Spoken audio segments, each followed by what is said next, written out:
Okay.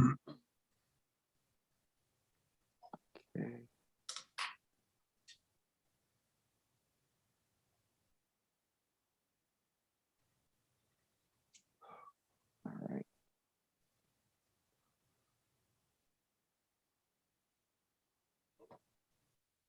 All right. Do expect a few more people to join us that registered, but welcome for our School Construction Authority presentation. And today we're being joined with Joshua Adams from the School Construction Authority.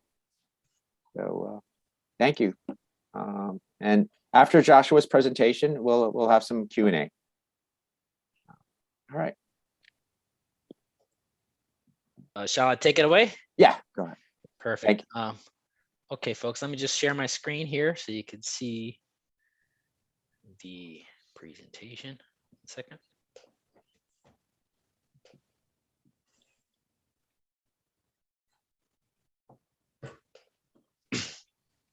All right, so good evening, everyone. Thank you, Benjamin, for the introduction. Again, my name is Joshua Adams. I am the Manager of Community Relations and External Affairs for Manhattan. Shortly later this evening, I'll be accompanied by Andrea Binder, our VP for Development and External Affairs at the SCA as well. So tonight we're going to give a brief presentation on Community Education Council 2 for your 5-year capital plan for fiscal year 2020 to 24, including our December 2021 proposed amendments. So let's begin. So the School Construction Authority's mission is to design and construct safe and attractive and environmentally sound public schools for children throughout the many communities in New York City. We are dedicated to building and modernizing our schools in a responsible, cost-effective manner while achieving the highest standards of excellence in our safety, quality, integrity. Safety, of course, being our #1 priority. So at tonight's meeting, our general overview, we'll go over the general overview of the fiscal 2020-24 capital plan, proposed amendments, and your input and comments. So for our fiscal 2020-24 capital plan, we have allotted $20.6 billion between capacity, capital investment, and our mandated programs. Capacity, of course, being referring to new funds for new seats to help alleviate overcrowding in our districts. It also refers to our class reduction program to help reduce classes and increase diversity within our schools. Further, it also includes funding for additional capacity at overcrowded school buildings in order to remove transportable classroom units or TCUs where students are currently receiving instruction. In addition, capacity also includes our facility replacement program. And lastly, funding for ongoing demand for early education for 3K and pre-K. We also have $7.26 billion for capital investment. This refers to our existing building stock, includes exterior and interior building upgrades such as masonry repair, window roof replacement, HVAC, boiler work, fire alarms, and such. And $3.51 billion for mandated programs. These are programs such as abatement, local law programs, building code compliances for local law, state laws, and as well as like lead-based paint removal. So some citywide highlights: we have $8.4 billion for over 60,000 new seats in fulfillment of the mayor's commitment to reduce overcrowding as well as advance equity within our schools. $1.41 billion in support of early learn 3K, pre-K for all initiatives. $750 million to make 50% of elementary school buildings partially or fully accessible and 1/3 of all buildings fully accessible. $261 million for electrical work to support air conditioning in all classrooms by the end of 2021. $1.01 billion for technology enhancements and $352 million allotted to allow for the TCU transportable classroom unit removals. These are those trailers typically that you see at some schools around the city and within your district, if there are any. As far as capacity projects, your new capacity is 45,883 seats, $6.34 billion allotted for new capacity. Our replacement program, 7,080 seats, $1.06 billion allotted for replacement. Class size reduction for 4,750 seats, $740 million. and capacity to remove TCU removals at 302 million, followed by early education at 1.41 billion, totaling 9.84 billion for capacity projects. So for this district, some new schools. For District 2, we have Chelsea Midtown West, or building M443 at PSIS Western Rail Yards, with total number of seats at 686. Expected occupancy or anticipated occupancy is September 2027. Tribeca Village, M493, PS at 2 Hudson Square. Total number of seats 433. Expected or anticipated occupancy September 2026. M464, 2842 Trinity Place, excuse me. Total number of seats 420 with expected occupancy at September of at the end of this, near the fall of this year here. As far as for Bleecker School,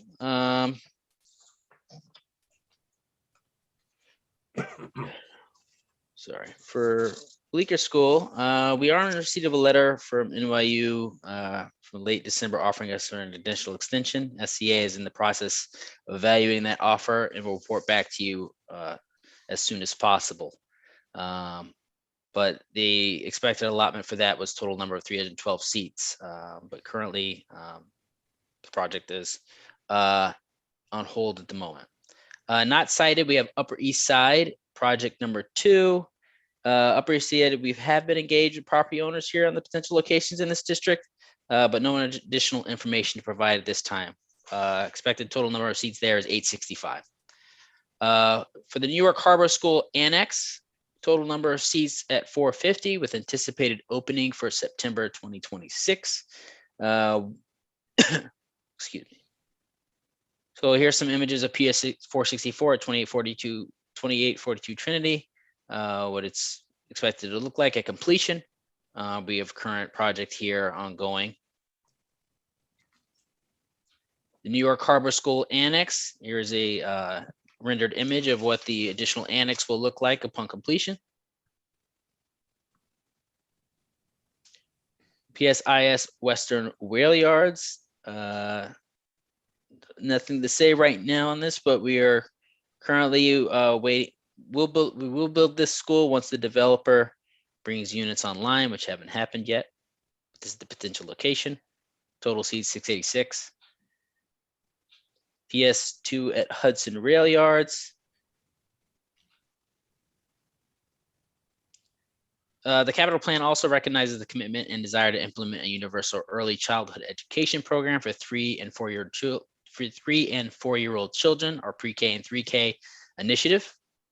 Currently cited 3K Center at 163 through 65 East 84th Street, with the number of seats at 75 with anticipated occupancy this year. Currently not cited 3K Center at East 38th Street and 65th Street, number of seats 90 and 150 respectively. 2022 for the 38th Street and 2023 at 65th Street, respectively, for anticipated occupancy, totaling 240 seats. Here's a location of the 163, 165 East 84th Street 3K Center. So now we're going to discuss capital investment projects. The SCA performs major capital improvement work in our existing buildings, in addition to building new schools. This work typically includes masonry repairs, window and roof replacement, new boilers, HVAC systems, new fire alarm systems, public address systems, electrical upgrades, repairing any major plumbing issues within the school, and removal of TCUs, as well as playground rehabilitation. We have our DOE's Division for School Facilities, which includes custodial engineers, plant managers, facility directors, and DSF central staff. They're responsible for the day-to-day maintenance and repair of school buildings. While our agencies are separate, we work closely together to maintain the schools in New York City.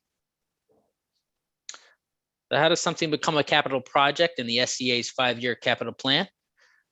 We conduct a building condition assessment report, assessment survey, or BCAS. SCA observes and assesses every school in the city in a yearly building condition assessment survey.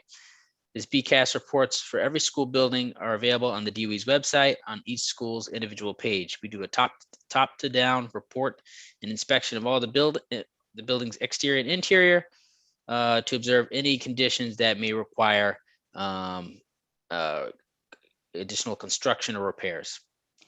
Additionally, problems reported from DOE's Division of School Facilities and Emergency Issues. If DSF determines a need of repair is very large or complex, it may refer to SCA for assessment. In emergencies, SCA may also do immediate make safe repairs and stabilization. Funding from elected officials in the form of reso-A, the local New York City council member, borough president, or state elected official may provide to us funding through the reso-A. And citywide initiatives, mayoral and city council initiatives such as physical education for all and air conditioning program. So for District 2 capital investment on mandated projects, we have a number of projects within the district totaling 69 with a total of 136,295,041, including all of the capital investment type projects, windows, room conversions, parapets, plant upgrades, exterior masonry and such, as well as electrical systems and boiler conversions. Here's some of the capital improvement plan projects: PS11 exterior reconstruction,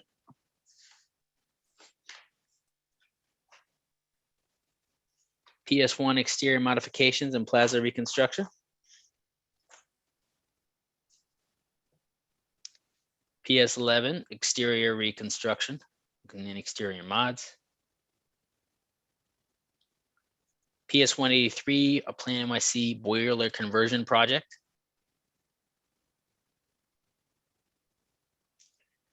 now we're going to discuss funding from elected officials. So for District 2 Resolution A projects, we have some highlights as of recent as December 5th, totaling 61,028,851. These are for auditorium upgrades, and electrical upgrades, technology, science labs, playgrounds, library upgrades as well.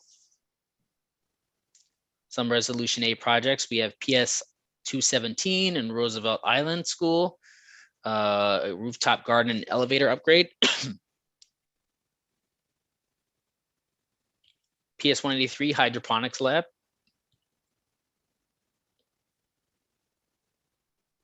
PS 158 play yard reconstruction upgrade.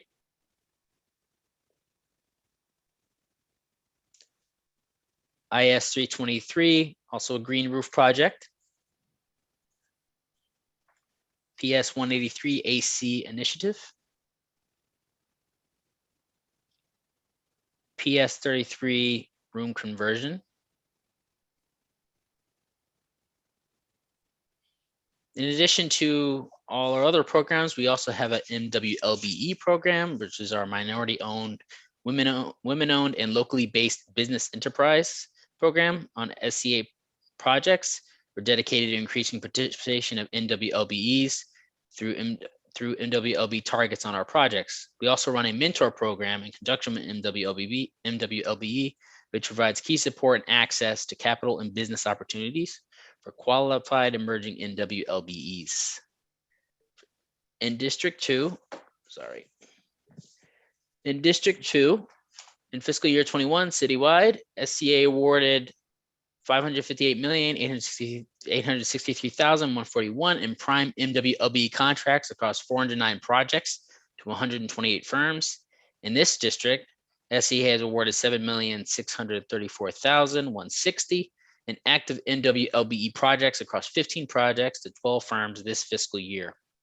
In FY21, the SCA Mentor Program awarded $81,854,002 in MWLB contracts across 249 projects to 93 firms. So as far as CEC requests, what can the CEC do? So CECs have a voice in requesting capital projects as well. Each year, CECs are asked to fill out a form indicating priority projects in schools and in your districts. We ask that you prioritize your top 5, as those will be reviewed first. Remember that the SCA does major capital renovations only.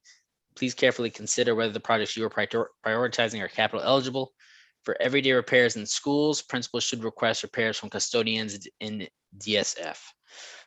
Capital projects must also provide a permanent enhancement with a lifespan of at least 5 years and a minimum cost of $50,000. So on the next page here, we have our CEC building comment form. This is the form that you would provide to us by January 14th. Community Education Council request form is this tool designed for CECs to submit requests to improve and maintain existing and new school structures within New York City. Requests will not be accepted directly from individual schools. Any requests we do receive from a school will be forwarded to the appropriate CEC or for yourself, the CEC, for review and prioritization.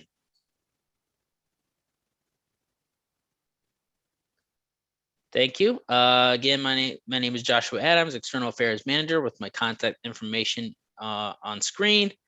Any questions regarding resume program, you can send to Brian McGinn.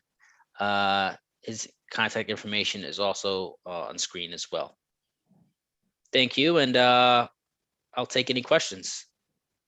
Hi, can I ask you a question? Thank you so much for the presentation. I'm sorry, my phone keeps ringing. Joshua, thank you for the presentation. I have a question about PS33. There is, I'm not sure if you specifically know this, but there was a large, the facade on one corner was all glass and broke, and they had emergency repair, put up wood boards that are deteriorating. According to the principal, it was supposed to be or have been done or be in the works right now. Do you know anything about it, or should we continue? Should I continue to submit for this project? Oh, so, sorry, I'm muted. So 1 second, Robin. Ben, I have Andrea Bender here from the SCA. Would you be able to make her upgraded to a co-host or a panelist so she can speak as well? I'm sorry, Robin. I apologies. Could you just repeat that one more time? So, PS33, Chelsea Prep, you mentioned it in the room conversion. There's the corner of the school on 26th and 9th Avenue. There was a glass facade that was about 2 or 3 stories that started to break and was dangerous. So they took it out and put up wooden boards temporarily. This was several years ago, and nothing has been done since. According to the principal, they applied several years ago, and it should either be in the works or should be somehow on the list. And I want to know basically if you know anything about it, and if not, and if you don't, obviously I'm going to submit it. But I want to know if there's anything right now that's already documented about this project. Before you submit it, Robin, let me just follow up on it internally. I don't have the information on hand right now for that specific condition you're referring to. If I could just jump in for 1 second, you're talking about PS33 on 9th Avenue. Yes. Yeah, it looks like we have an exterior masonry job that's in design right now that is probably intended to address the condition that you're referring to. Okay. It looks like it's headed for bid and award later this spring, and will probably be in construction later this year or early next year. Josh can circle back and get you information on the full scope of that project, but we do have a pretty significant project about to begin at that school. Yeah. In the meantime, the wooden boards that are up are deteriorating. I'm sure that they're going to address all of that in the project, but if we have an immediate safety issue, we will certainly address that. Okay, so who should I reach out to? Josh. Josh, and Josh, you said you put your email where? It's on. I'll put it in the chat, but it's also on the presentation that should be shared to you by Benjamin. Okay. Yeah, I'll add it in the chat now for you. Also, I'll forward his contact information as well. Okay, thanks, Ben. Ushma, you have your hand. Thanks. Appreciate the presentation. I have 2 questions for you. The pre-K programs that you have mentioned there, the 3 on 84th, 38th, and 65th, are those going to be connected with a school such that then there is a glide path for those students into pre-K at a particular school? Or would they go to that center for 1 year and then transfer to a different zoned school? I don't know if anyone from district planning is on tonight's call, but the way that students progress through the system is really up to DOE. We build it, they fill it.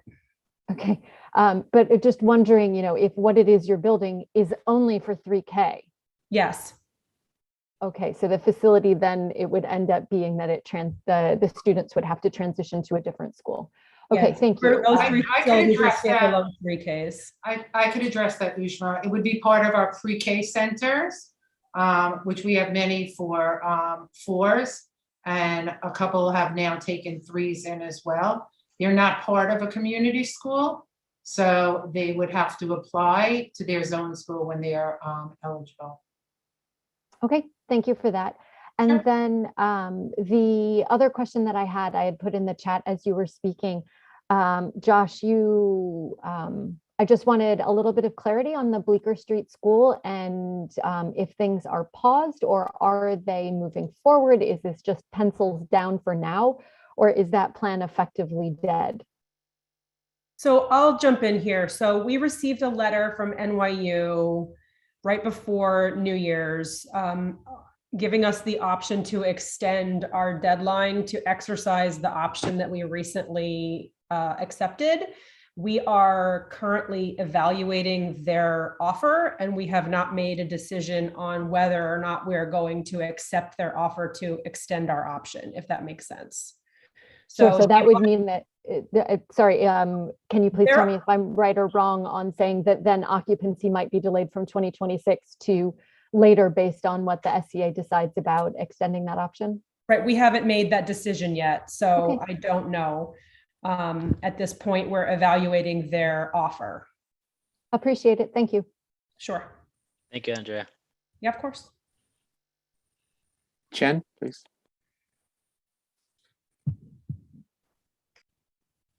Oh, yeah, let me, 1 second. Okay, thank you. Excuse me. Yes, thanks. Hang on 1 second. Okay, clearing my throat. Sorry about that. Thank you, Joshua and the SCA team for coming and reviewing this with us. I have a number of questions. I've been working with PS 111 and also my liaison schools. I mean, my kids, went to or go to PS 111, so I know in very lot of detail about the building needs. And I've been, trying to contact my liaison schools. Unfortunately, the principals have been very busy and haven't really come back to me on their capital planning needs. However, there are a few things I just want to ask regarding that. You in your big document that we have a preview to, the 300 pager, and today's, you have several initiatives that really fall into the areas that PS 111 needs, such as upgrade of electrical wiring and power, and also for the upgrading of the network, cabling, and Wi-Fi infrastructure. In fact, before COVID, I had been very busy helping the school put in its requirements for the participatory budgeting process of the local council. The council member, which is Corey Johnson, and now his replacement, Eric Boucher. We also wanted to get the HVAC replaced or renovated, which serves the auditorium and the gymnasium. And I also saw in your plan that there's some programs to take care of those things. We also have need for the outdoor yard for lighting. I also did a aspirational request for, domes, seasonal domes, to make our large outdoor yard usable in the winter months, especially now that COVID's hit. The HVAC is kind of a critical thing for ventilation, proper ventilation in the auditorium and gymnasium, and cooling, and also for outdoor space to be used in inclement weather. When it snows, the fields are useless for several weeks until everything melts. So I'm just wondering, I did not see the PS 111 already in that plan. I know you're working on the roof that's leaky, but I just want to see how that can be incorporated in the plan. If it's not, how do I find it and how do I get incorporated? Because it would seem like something that we had identified as part of the participatory budgeting process, which already did have some communication with the SCA back then in 2019. So that's my first question. The other question I have is a lot of schools, they need their sports teams need access to fields, turf fields especially.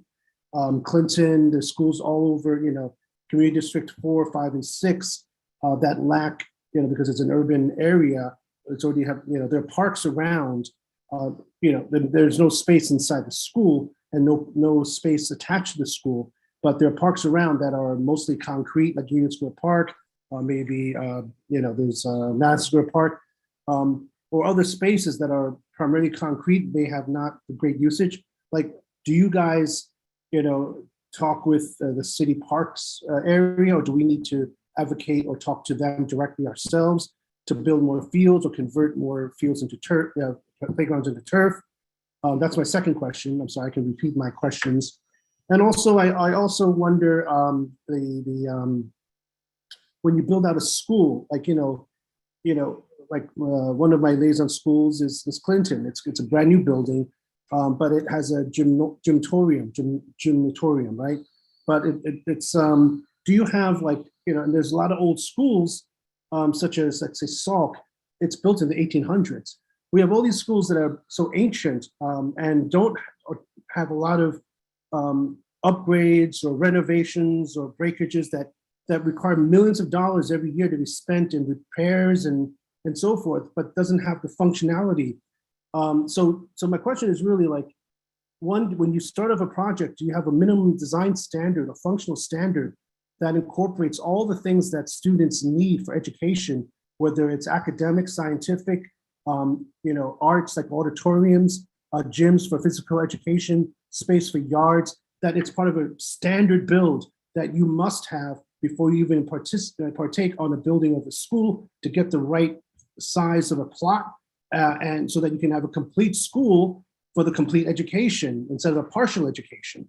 Especially now with COVID, we know that exercise is vital to health and survival of serious illnesses. So, how can we do that? Or what is your marching orders, your design standards from the top as a goal?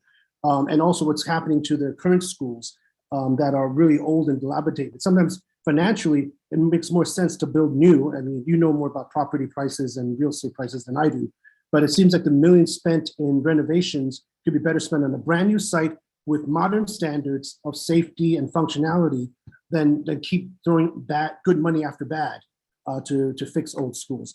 The very last one is, can you detail what's being planned for the Upper East Side school? Sorry, those are my many questions, sorry. And I can repeat them if you need. Sure. So I'm going to jump in on a couple of them, and I'm going to let Josh take the question about 111. So with respect to real estate, so we all live in the city of New York. The city of New York is a largely built environment. I'm going to be honest with you, especially District 2. Finding large tracts of land that enable us to build football fields and big auditoriums and big gymnasiums is ideal, of course, but that does not exist in District 2 or almost any district in the city of New York. So when we look for real estate to construct new schools, we're looking for a minimum of 20,000 square feet. We're looking for multiple street frontages for busing and egress. We have a standard program of requirements that includes maximum classroom space, of course, appropriate supervisory spaces for teachers and staff.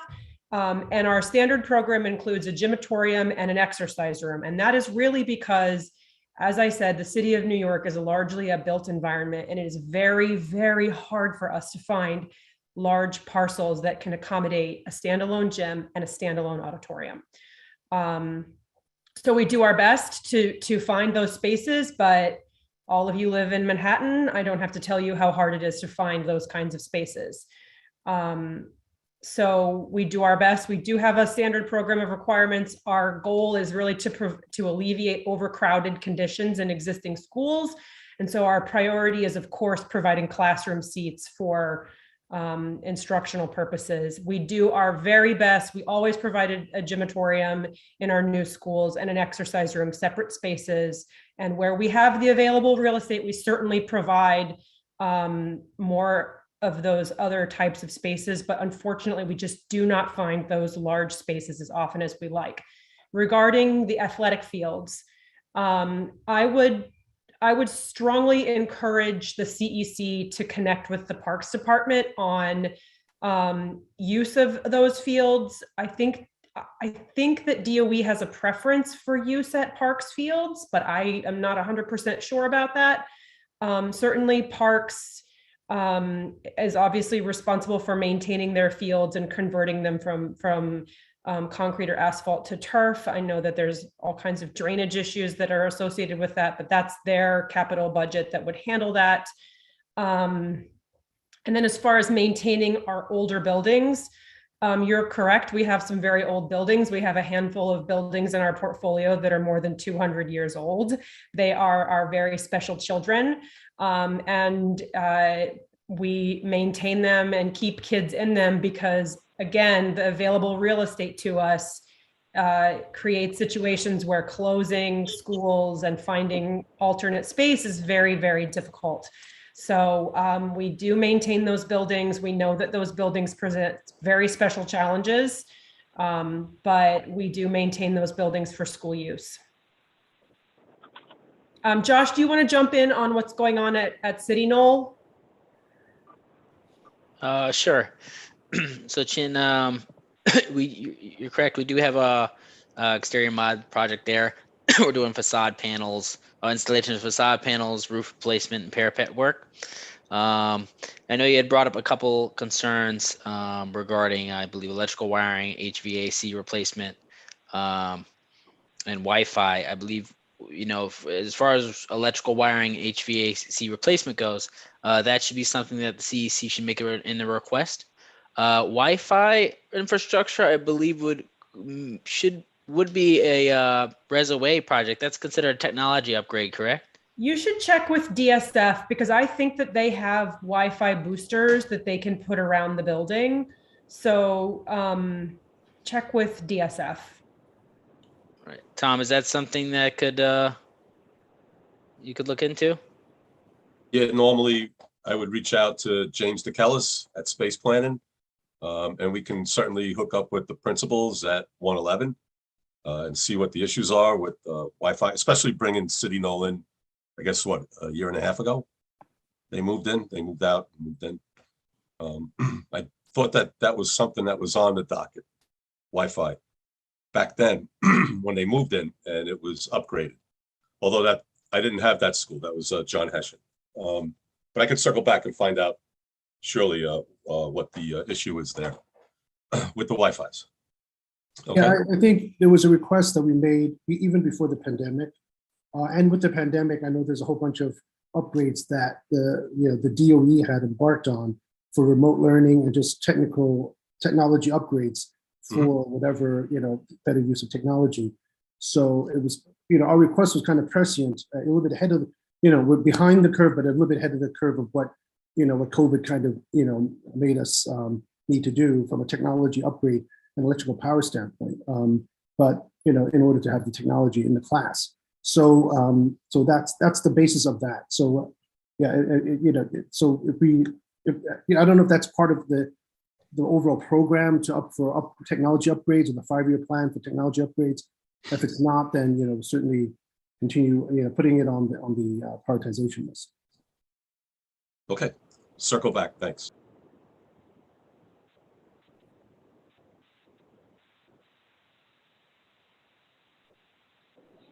So that's it, Chen. I believe Kaushik Das, council member, has his hand raised. Can you guys hear me? Yeah.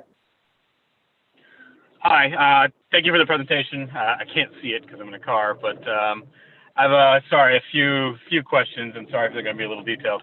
One, just to finish on, since you're just talking about wireless, I'm a technology consultant by profession. And I work with many buildings in New York City for myself and for clients. I'm going to suggest, though, what Chen is talking about in wireless, that wireless boosters are often not sufficient in old buildings, which somebody else referenced earlier, depending on the nature of the walls and the structure of the building. And if there's wiring required, that's probably going to happen with something like an electrical upgrade, or is essentially the same process as an electrical upgrade. And that, again, boosters are not always sufficient. So I think that's something that could span 2 different areas. And so I would put that out there, number 1. Number 2, one of my liaison schools is PS 150. We've already had a meeting for it and a reciting hearing. Am I correct in assuming that nothing further needs to be done for them, correct? I believe, yes, I believe you're correct. Go ahead. And they likely wouldn't be eligible for anything even if they had a request, because that is their, their big spend, correct? Yeah, so the I building believe is they can- not, the building is not going to be capitally eligible for at least for 5 years because it's brand new. So the building is not fine. going to be eligible for capital upgrades until 5 years have passed.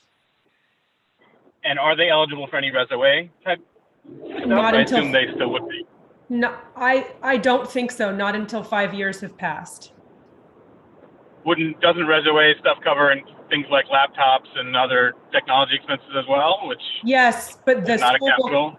yes, but the school will come fully equipped with all of that when it opens. Okay, thank you for indulging me there, because they're my first time doing this. Okay, that's helpful to know. So fine, that's not an issue.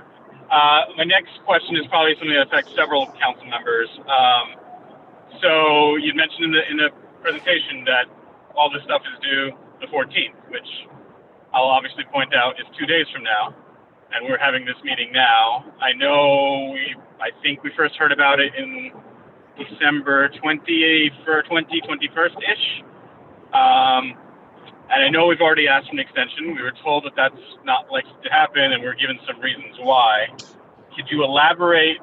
They had to do with mostly people reviewing them, and then some sort of publication being have to put out in February. Could you elaborate before I make any further questions or comments or suggestions there? Could you elaborate what that publication is? Is that an internal publication? Is it an actual book that happens? Is it an online document? So we publish an amendment to our 5-year capital plan twice a year, once in typically November. This year it was December 1st and in February. So we are deep in the thicket of the February amendment. And so in order to have a fighting chance at reviewing your submissions in time for that amendment, we need them this Friday. However, if you submit them later than Friday, we will review them for the November amendment. But can you answer my question? Is that what kind of document is that? Is that a internal document? It's the amendment to our capital plan. It's the it's right, our which it's a huge which is an internal book. document. No. It is part of our budget submission to the council. It is an external document. It is published on our website. It is distributed. It is hundreds of pages long, and it is part of our budget submission to the city council. So I get that you guys have to review it, but submitting it late doesn't really work. Submitting it late is basically the equivalent of schools getting left out, because basically what the process that we go through is we reach out to all our different individual liaison schools, and principals have just been swamped. I understand with current situation. So understand that if you're not able to submit it by Friday, we totally understand. We have had lots of submissions from CECs so far. I'm sure we'll get a few more, but if you're not able to submit it for February, that's fine. We will review it for November. We publish 2 amendments per year. So it's not like your prioritization is just going to be flushed if we don't receive it by Friday. But no, I don't think you're understanding me. Hear me out. That's not what's going to happen. What's going to happen is the principals that got to us in time, we will take their considerations into account, and the ones that couldn't because of staffing shortages or severe outbreaks, we're going to have to go with what we have, and they're just basically going to be excluded. So it's not that we're going to submit nothing and shaft all the schools. We're just going to submit what we have based on the schools that we've gotten, and the schools that just didn't get a chance to respond are the ones that are going to get shafted.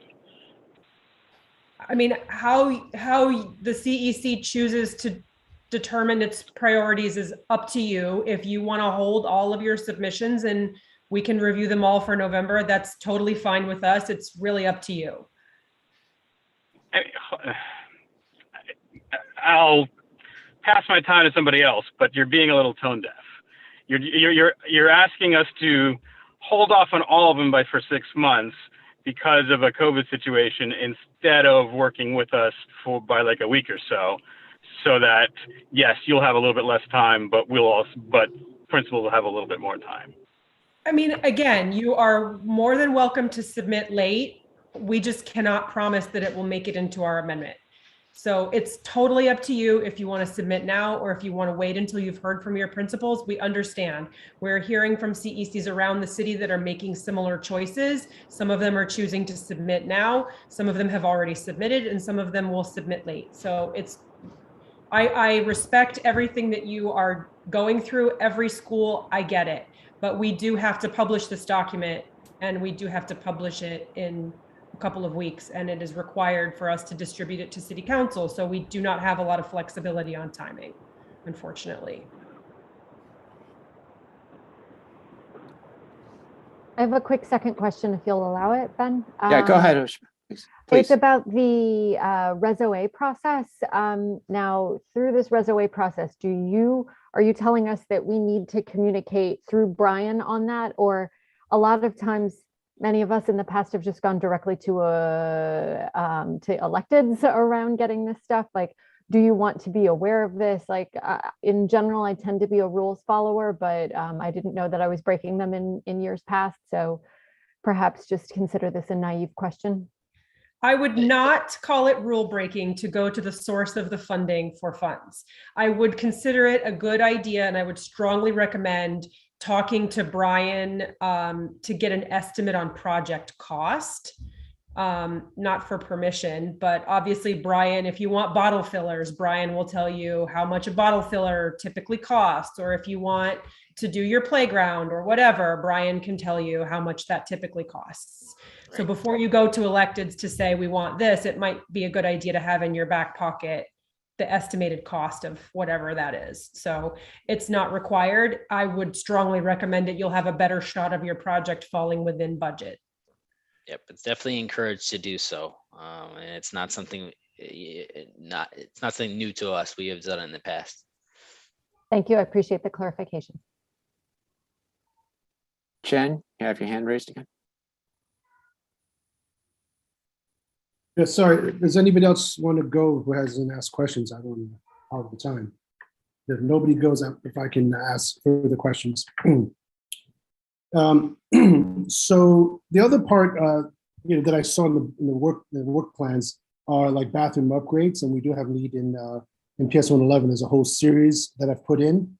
So which gets me to the question, like, how are these identified in the first place as part of your big programs? Like, how and who decides which schools to include, and how is that survey done? And then how can we get our schools, District 2 schools, included in those surveys so that we can be part of the 5-year plan from the get-go? Or are you relying on this process to do that? And I have another question, follow-up from a separate question. So we're not relying on this process for the totality of our bathroom upgrade or any other program. We do certainly, bathroom upgrades are a very common request from CECs and from Reso funds as well. We are looking typically at student bathrooms.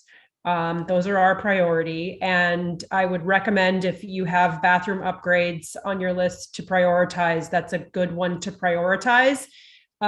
We usually look at those in conjunction with DOE and make decisions collaboratively. Thank you. My last question, hopefully, may be controversial. So the roof work at PS 111 has been going for 2 years, 3 years, and it's still not finished. And there's a general sense that, you have a lot of work to do, but a lot of the projects, one takes a long time. So we have no idea of how and why, or how we can make things go faster. And of course, the costing, there's been, reports from various newspapers about comparative costs of build out and, the financial management of it. So like, what is your, method of, managing for timeline to be as quickly as possible and from a cost management standpoint? How is that managed and how can we affect that process, especially for, delivery of finished projects, which a lot of students and families are waiting on? So Chin, we're about for the PS 111 project, we're a little over 50% complete there.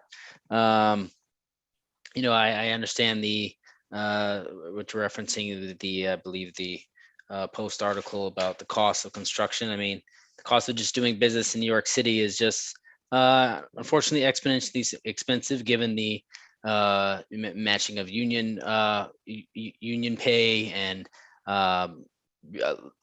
property space and location, environmental concerns at properties and buildings as well. So as far as what the CEC could do, I mean, really we have to build this, we have to make sure that when we're doing the roof work and doing the facade panels and parapets that they are safely installed. Safeties are, the SCA's #1 priority. In addition, when we're installing new roofs and installing new parapets, we want to make sure that they're installed correctly because we are getting warranties for these rooftops and parapet work as well. So, we have to follow the manufacturer specs, ensure that's installed correctly. So we don't have to go back out there again for some mistake that was performed during the original construction process. Okay, and if you're only halfway done, that seems like a very slow process. So, I don't know if you use like benchmarks against commercial buildings and how they're built out, in terms of like similar projects to kind of, to have quality, management for yourselves to do things, every time you do things, you improve and do faster and better at a lower price point.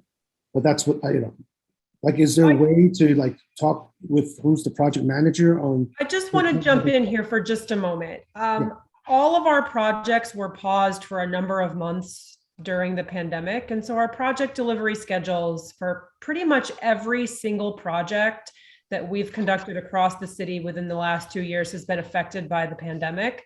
We paused more than 700 projects in March of 2020. And that has affected our project delivery schedules across the board. Even when we unpaused those projects, the contractors had to rehire their labor force.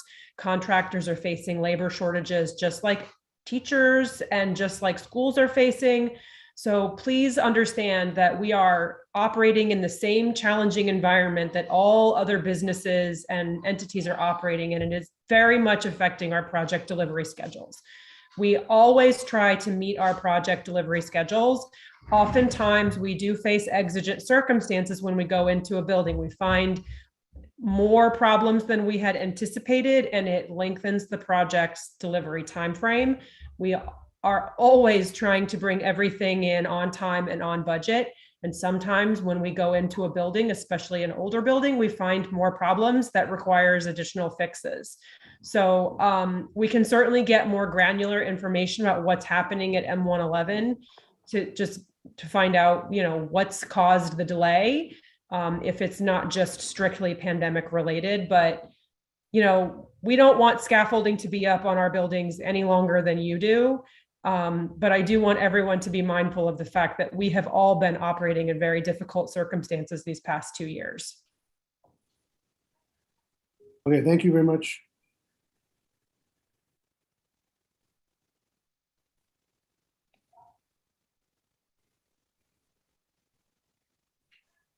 Can I just jump in or? Yeah, okay, go. Henry's also.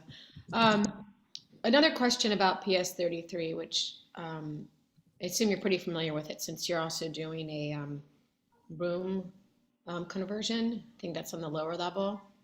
Is that we're by the kindergarten wing? Is that the first level wing on the left when you first come in, I'm guessing? Okay. My question is the cafeteria downstairs. Since my kids have been to school for probably 10 years at this point.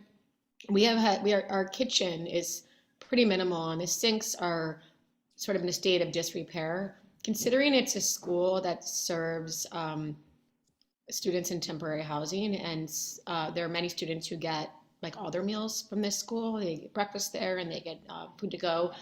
Would that constitute a safety concern if the kitchen is starting to decline? If for instance, like the type of meals, like warm meals, or, you know, I don't know if it's, I don't want to go as far as to say it's like a safety hazard in terms of cleanliness, but I do think it's bordering on what could become a big concern, since so many kids depend on getting their food from there. So would that qualify when I'm filling out the forms as a safety concern? Robin, I think what would be typically a safety concern from our perspectives is like some sort of emergency issue, facades, you know, rooftops, leaks in the building, the boiler not operating effectively. The kitchen upgrade, it sounds like you're referring to, I guess, a kitchen upgrade for the school. So that would, you could submit that as a CEC request, but I guess what kind of priority would that be? My guess is that a kitchen upgrade would likely need to be funded through a Reso-A program, as it's not a life health safety. If it's not a life health safety emergency, I think that it's probably more appropriately funded through Reso-A.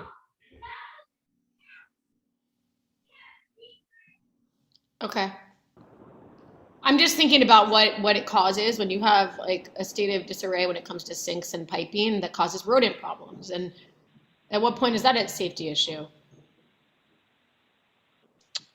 If it's, you know, a cleanliness issue, you would want to follow up the school's custodian to ensure that area is, that the, you know, the kitchen is cleaned effectively. But I mean, if you have exposed pipes, it doesn't matter how much you clean, you're gonna have cockroaches and rodents coming in, right?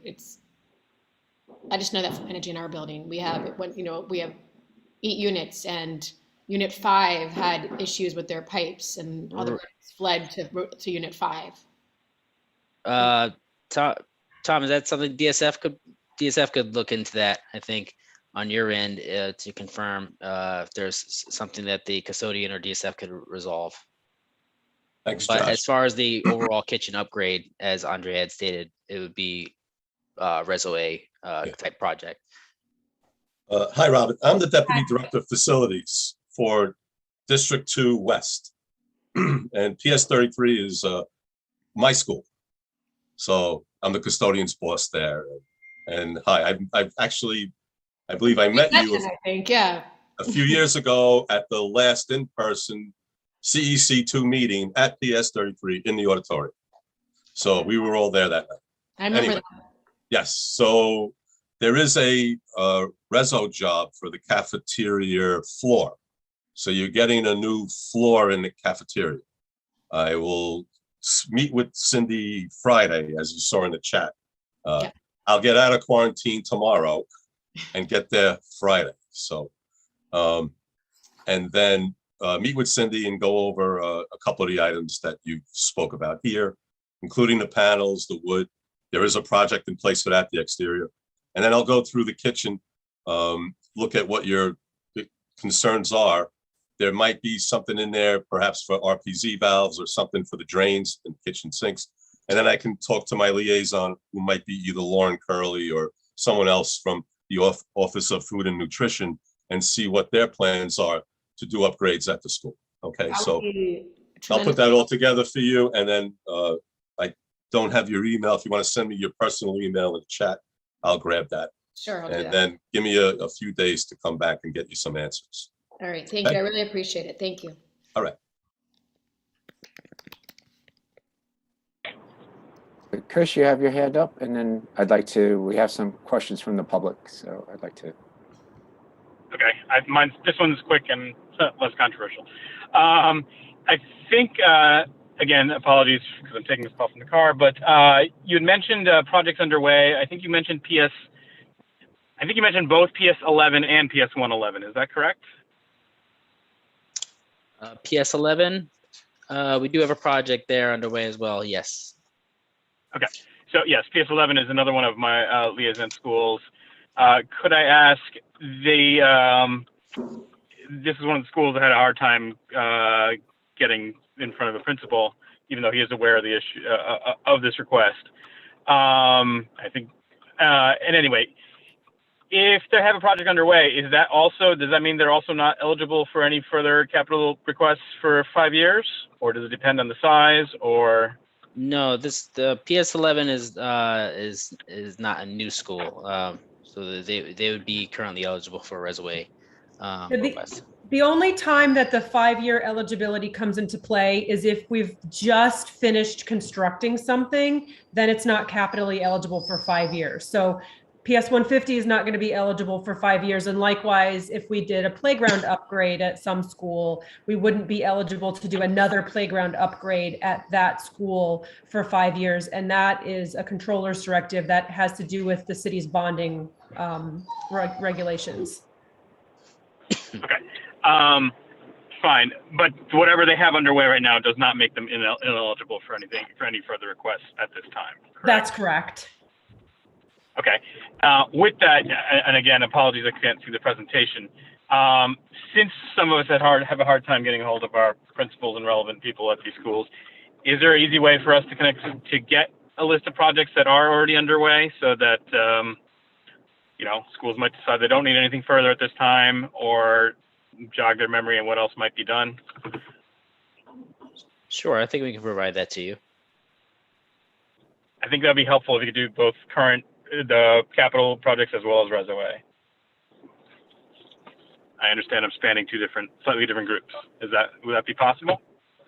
Yes. In fact, if you want to have, I provided my email in the chat. So if you want to send me the types of projects you're looking for, I wrote it down in my notes, but if you want to send it to me as well, so I can follow up internally with our teams as well to get that information delivered over to you. Okay. Again, I can't see the chat right now, but I'll send it to you. I saw two emails in the presentation. I assume I just email you both, correct? Yes. Mm-hmm. Oh, well, you could email us both, but I know I can't tell you. You're driving. I'll leave it there. I'll tell you to write it down. Mm-hmm. Thank you. All right. All right. Thank you, Kush. Are there any other council members that have a question and haven't had a chance to speak? Okay. Faiza, I see in the chat you left a few questions. Do you want to ask them directly? Thanks so much. Andrea got back to me. I think she directed me where I need to speak, basically. Thank you. All right, great. Are there any other attendees that would like that have a question for our panel? All right, well, thank you, everyone. This was very informative. It's streaming, so and recorded, so I will forward it to all our council members, and I will forward the link to our community. And we will try to get the capital requests that we have on Friday or for the November amendment as well. But we appreciate if we do get it some more in the following week or so, that if you can consider that for the February amendment, that would be fantastic. But thank you again. And I'm so sorry. Can I just ask one question? Okay. I'm sorry. This is Motoko. I'm a parent at PS33. I don't know. It might have been raised already, but there is there were like about 3 or more years ago. There were exterior facade, the glass block, the whole facade was broken, and there was emergency work was done. And it's been like that since. Yes, it has been raised. I believe DSF is going to take a look at it, and I believe we let me see. Tom, who's on the call, is going to take a look at it and get back to you. I will also. We have a project, and we have a project in process to address that. Right. It takes time it takes time for things to be designed, and I'm going to guess that it was also paused due to the pandemic. So, but we do have a project in process to address the facade at that school. Motoko, I'll tell you about it on the call in a few minutes. because they explained it to me at the Oh, beginning. great. Thank you. Sorry, I'm Tell you sorry. it all Thank you. in 15 minutes. Okay, thank All you. right. Well, we have a very concerned community here, but thank you so much for being with us this evening, and appreciate it. Thank you. Thank you so much for Thank you, having Ben. us. Thank All you so much. Shh.